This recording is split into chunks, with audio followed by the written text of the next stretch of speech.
বন্ধুরা, আপনারা দেখছেন বর্ধমান সদর পেয়ারা নিউট্রিশন ওয়েলফেয়ার সোসাইটির জন্মদিনের অনুষ্ঠান, যার প্রথম পর্বে আপনারা দেখেছেন ডিএলও স্যার, এসডিআইসিও স্যার, রাষ্ট্রপতি পুরস্কার প্রাপ্ত শিক্ষক, এমনই বিশিষ্ট জনেরা বৃক্ষ চারা রোপণ করেছেন।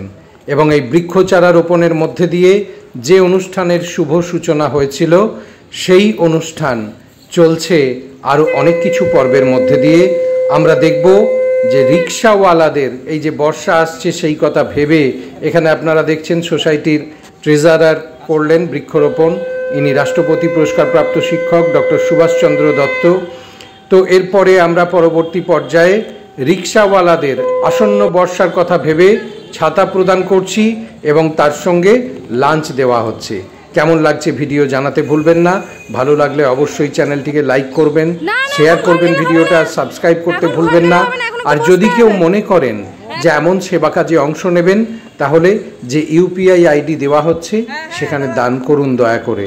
ভালো থাকবেন সকলে, মানুষের সঙ্গে থাকুন, মানুষের পাশে থাকুন, আমাদের চ্যানেলের সঙ্গে থাকুন এবং দেখুন কিভাবে আমরা এই সেবা কাজকে আগিয়ে নিয়ে চলেছি সমগ্র পশ্চিমবঙ্গ জুড়ে। ভালো থাকুন সকলে, আশীর্বাদ করুন আমাদের।